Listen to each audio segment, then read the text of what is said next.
How's it going, everybody? Thank you very much for watching. I appreciate it. I'm Orlando Ruiz Jr. Welcome to another classic movie review. This is my on-the-go review. As you can see, haven't had any time to get anything done at home lately, unfortunately. Been really busy. No breaks at home, but at work, I'm required to get a break, legally required. So I thought I'd take some time in my break to get this review out to you guys. This is my review of Return of the Dragon, also known as The Way of the Dragon. This is one of the movies that Bruce Lee directed. He directed, I think, two of his movies, Game of Death, co-directed Game of Death, and directed this film. Of course, stars in Return of the Dragon, one of my favorite, not just martial arts movies, but one of my favorite movies of all time, period. So Return of the Dragon has a very simple premise. Bruce Lee plays Tang Lung. He is newly arrived in Rome from Hong Kong, and he is helping out a friend of a family member who is played by Nora Miao, I believe that's how you pronounce that. I'm not sure. Sorry if I butchered that. So he is newly arrived in Hong Kong, and she lets him stay at her place. And he's pretty much sort of a country guy. He's not really into all the city life and stuff. So he kind of looks around, and he's just like, it's no big deal. It's only the Colosseum. It's only a bunch of, old buildings and, like ruins, and, it doesn't impress him. The restaurant where Chen works is being targeted by a mob boss who keeps sending gangsters to the restaurant to sort of scare the customers from not wanting to come back, and messes with the people that work there. And so basically Tang Lung is there to help out with this problem. So Chen takes Tang Lung to the restaurant where she works, where he meets the other people there, and all of them are starting to learn karate basically because they're trying to sort of combat the situation with these gangsters.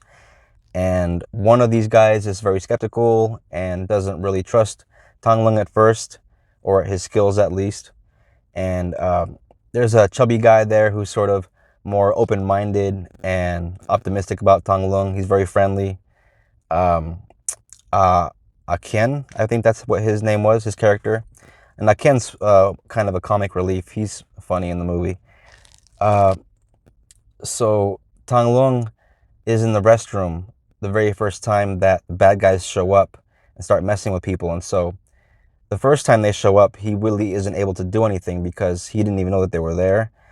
And of course, it's kind of embarrassing for Chen because she brought him there, and turns out that he wasn't much of a help the first time that they show up while he's there. And of course, he gets another chance later on because they do come back. But this time, Tang Lung is able to show off some of his skill and kick some butt. And the scenes in the movie, a lot of the fight scenes, are expertly crafted and choreographed by Bruce Lee. And he's definitely showing off what he can do. It's basically a showcase. Of course, when the crime boss sends the gangsters back again to rough people up and scare everyone at the restaurant, Tang Lung this time is ready for him, kick some butt. And all the people there at the restaurant that work there are very impressed with his skill, and now they want Tang Lung to teach them. It's a very funny scene when all of them are like, teach me and teach me. And he's very sort of humble and modest about everything. And of course, the guy that is sort of the jerk in the group, he got laid out last time that the thugs came over to the restaurant and knocked him out. So he didn't get to see anything that Tang Lung did. So he's like, how about a little demonstration? I didn't get to see what happened. Show me some of that karate. And of course, Bruce Lee, Tang Lung does way more than just karate. He is heavy into different styles and just using whatever works. He uses Chinese Kung Fu, Jeet Kune Do, which is sort of a combination of different styles that he has sort of mastered at this time, or by this time. And there's a really cool demonstration where someone's holding a big pad for him and shows off a kick and kicks this guy to the other side of the room, pretty much through a bunch of cardboard boxes. And it's very, very impressive display of power in someone's legs. So the bad guys come back again to the restaurant, but this time they decide to bring weapons to see if that'll help. And of course, it doesn't, because Tang Lung doesn't really need weapons. His hands are all he really needs, his hands and his legs. And he does break out one weapon, though, which is the nunchucks. Very impressive display of nunchuckery there. And yeah, one of the coolest scenes I've ever seen, really, in any movie. And then the bosses, the head boss of the gangsters, he has no choice but to get other martial artists this time to sick on Tang Lung, on Bruce Lee.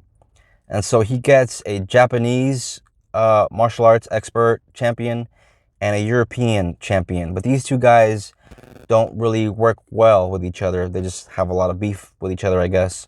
So in order to sort of make sure that Tang Lung is taken care of and gets sent out of there, he decides he's going to call on somebody from America, the karate champion from America, which just happens to be Chuck Norris himself. Yes, Chuck Norris is in this movie. He plays a guy named Colt. These two actually have a fight at the end in the Coliseum. Bruce Lee and Chuck Norris in the Coliseum fighting to the death.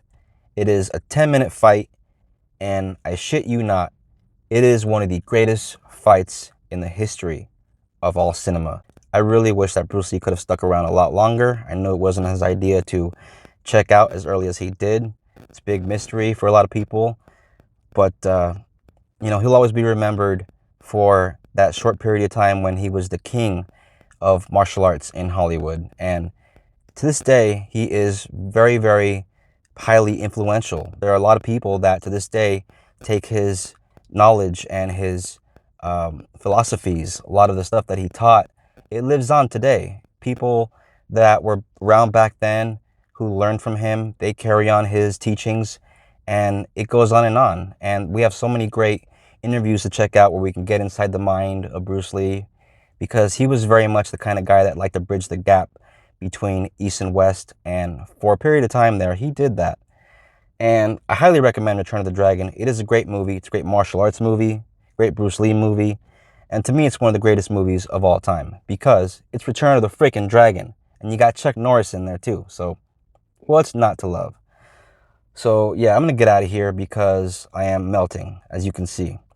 But this is a 4-star martial arts flick, in case you were wondering, and I highly recommend you check it out. Let me reach for my copy, because that's what I do. Usually I flash the copy. That's Return of the Dragon, the Blu-ray, and I'm sure that this can be found on streaming. It's a very popular Bruce Lee movie, Bruce Lee title. But yeah, there it is. Thank you very much. Please like, subscribe, comment, share, and hit that bell for notifications, and look out for the next review. And I will be coming out with another one very shortly. Thank you very much. Till next time. Peace and love.